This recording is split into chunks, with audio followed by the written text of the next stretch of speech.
Bonjour, je m'appelle Kim Blackman. Et je m'appelle Judy Blackman. And welcome to our home audience, and welcome to our second season of Chefs of St. George. This season we're featuring just desserts. And today, well, what are we making today, Judy? Well, today we will be making delicious Thrice baked croissants, courtesy of Farmstead Bakery. And we have one of their head bakers to show us how. Her name is Megan Belmont, and she has a very interesting story to share with us as well. Well, I'm especially excited about today's program since I love a warm croissant in the morning with my coffee, but it's a special treat I don't allow myself very often. Well, you're going to love knowing this surprising fact about croissants. They have only 280 calories, and that's a lot less than you'll get in almost any other pastry you can buy in a coffee shop or a bakery.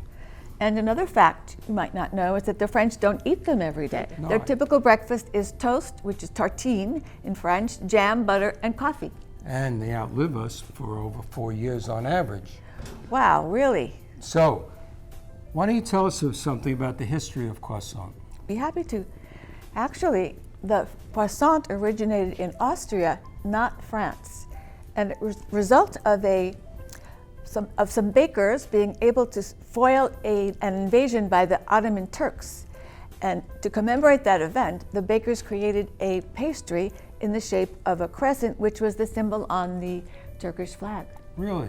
That's also the shape of a croissant. Well, croissant means crescent in French. I didn't know that. Well, Megan will be with us in just a minute, right after this word from our sponsor.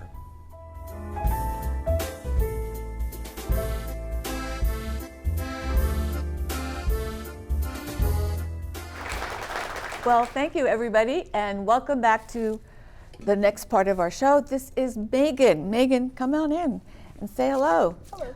Let's all welcome Megan. She's been up since 2:30 this morning baking, and now she's here after that. So Megan has, well, why don't we start off a little bit about you, Megan. I think everybody would love to know how you got your job at Farmstead, which is one of the premier bakers in town. So, the way that I got my job was my mom told me that there was a new bakery in town, and so I took my daughter to lunch, and when we were sitting there, it was just so magical, and I'll tell you a little bit why it's so magical, but I just stopped a gal and I said, will you hire me at odd hours so I can bake? Will you trust me? I've been baking since I was really little, so. Right, I know you told me that you learned how to bake from your great-grandmother, and the recipes have been passed down.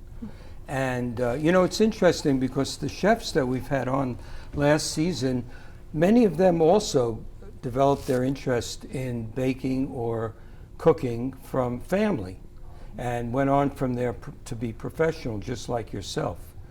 But you didn't go to culinary school, right? No, so you're just a real natural. Self-taught and taught by grandma. And so you went in and you sat down to order something at Farmstead, and you were able to sort of grab somebody and say, are there any job openings? And as I understand it, the owner came over and started talking with you, and then what happened? So I didn't get to be interviewed for a couple of days, but then after I was interviewed, I was just like, I want to be here every day. I want to be at the bakery every day. I want to be, just helping out. And did you have to go through a test baking or something? So Chris is our owner at the bakery. He kind of just trusted me, but he also kind of threw me in to see what I could do. And then after a week, he was like, all right, you can stick around. So kind of. They're lucky to have you. And I did also want to mention that your mother's in the food industry as well. Yeah, my right? mom. Yeah, my mom makes chocolate from bean to bar. And so I grew up in a home where we were always doing long processes, learning together, trying to, just spend time together making yummy stuff. And believe how skinny she is with baking and chocolate. Well, good. Well, let's get going, and why don't you get us off the ground and show us what to do first. Okay, so this is a triple baked almond croissant, and it's a traditional French pastry. So what I'm doing is I have butter here. I have butter, and I'm gonna add powdered sugar. These are equal amounts, powdered sugar here and then also almond flour. I get my almond flour from Costco because everywhere else, so if you're gonna make this and you like go to a shop, you're gonna find a tiny bag. But if you think you're gonna make more, go to Costco. It'll be more affordable. That's where I get mine. And this is gonna take a minute to work it in. But you can use a mixer. I use a mixer at the bakery to do this. So all of the 3 things you put in so far are equal amounts? Equal Okay, amounts. so it could be a cup or half a cup or whatever you. Well, follow at the least a recipe. cup. Follow the recipe. Yeah, Yeah, follow the recipe because we're gonna use a whole egg, and it's hard to divide an That's true. egg up. So I don't think I have anywhere to put this. So in this case, it was 1 cup.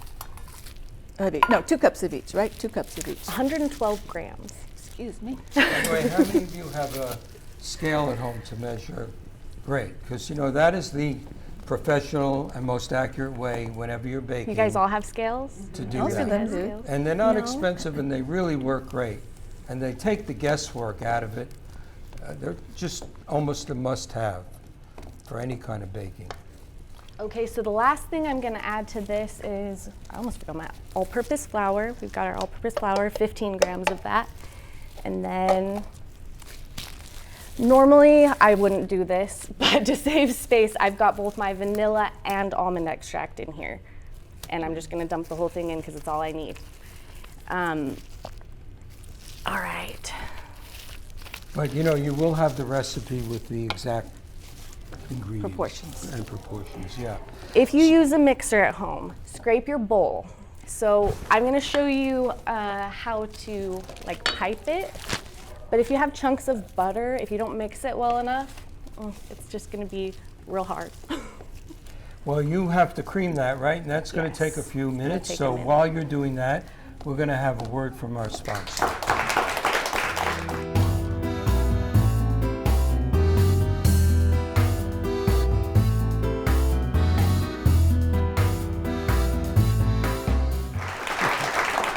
Welcome back, everyone. And Megan, what do you have here?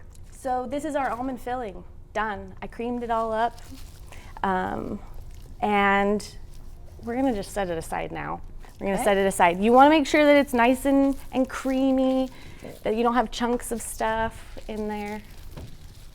Yeah, it takes a little while. Right? Then we're gonna bag it. So this is a triple baked almond croissant, which means we first bake the croissant. Let us do that. You guys should not make croissants. It will make you hate baking. It will, because it takes years and people dedicate so much time. Our chef at the bakery, he has dedicated a lot of time. He knows how to make a croissant. So you guys just pick one up like this. And what you're gonna do is you're gonna cut it in half. Ooh, it's fresh, it's falling apart, I like it. Okay, so you're gonna cut it in half. What you're not gonna see is we wanna toast it. If we toast it, it's not gonna fall apart. This one's probably gonna fall apart, but that's all right. So you toast it after you cut it? Yes. Okay. And do you toast it in a toaster? And if so, do you flatten it out? Just like this is fine. Just like this is fine. You're just gonna place it on a baking tray, 350 In the oven, degrees. Okay. Till it's toasty, and then this is vanilla simple syrup.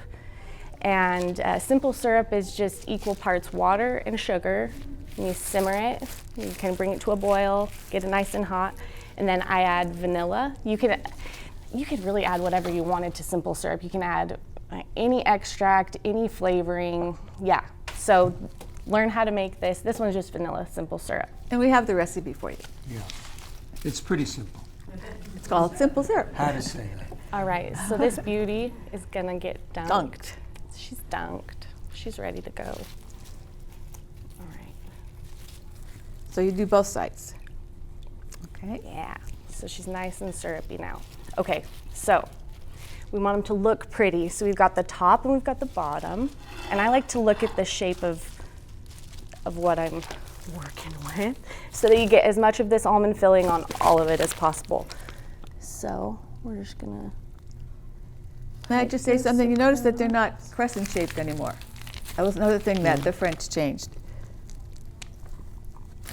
Okay, so we've got our almond filling here. Wow, that looks good. Where's that spatch? I'm gonna show. If you don't want to pipe it, don't pipe it. Just take a chunk, smear it on, right? You can just like smear big old. That sounds my way.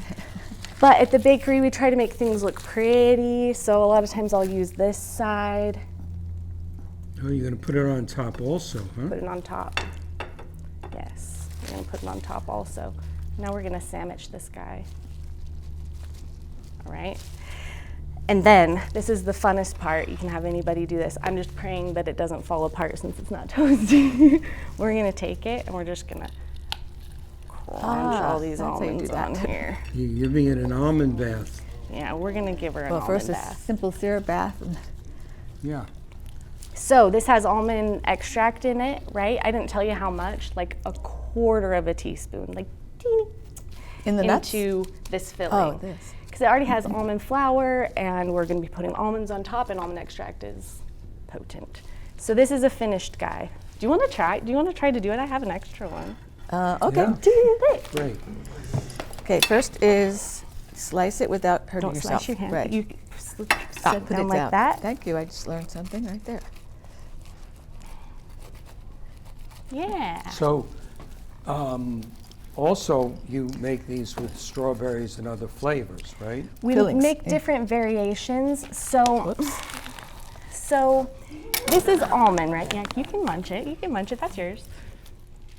So there's different variations. We use strawberries and blueberries, and then we don't put almonds on top. We put streusel. So we make like a mini streusel. Smush that guy. I've had those. They're pretty Those are too. good. Those are dangerously good. This is Everything about- in there is dangerously good. You sogified it. You did too, right? Yeah. Okay, just put that No back. worries. Thank you. Oh wait, let's do the top. Oh, you put on the top. Oh, afterward, yeah. You have Okay, to let me really show you a squeeze. trick. Okay. You have this. Push it down. Get what you want in your hand. Okay. There you go. Okay. And then just It's such a good buttery croissant. That's enough, right? It's pretty good, Judy. that was pretty good. Good teacher. Do you want to smush it? Do you have any openings? Always. Trying to get people to work at 2:30 in the morning is really hard. Okay, then I'm going to roll it. Just in the smush it nuts. in there. Get all those off. Yeah. I should have brought a bigger container for that. Oh, There you doesn't go. quite look like Hurts. the pros, but I'm sure it tastes the same. Right. It's going to taste the same. Thank you. Appreciate that. So then what you're going to do is you're going to make sure that whatever you're baking it on, if it's parchment or a silpat, just make sure that you can get it off. So spray real good. These will stick, and then it'll be sad. So you're going to bake it 350 for 15 minutes. 350 degrees Fahrenheit, 15 minutes.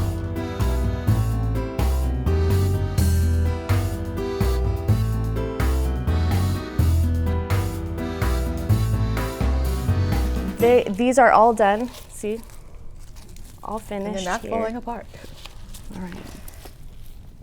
And now I'm gonna take some powdered sugar, and I'm just gonna make them look real pretty for you guys.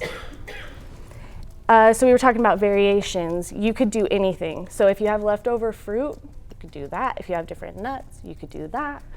There's Well, so chocolate many. croissant is popular. Yeah, so Well- the chocolate croissant we make at the bakery, we turn into a triple baked chocolate croissant. Well, that looks really good. Well, thank you so much, Megan. Yes, we thank appreciate you, everything we Megan. learned today. That was great. Easy peasy. We'll all look forward to seeing you on the other side of the counter at Farmstead. Thank you, kids. I've had so Thank much you, fun. everybody. Thank you guys.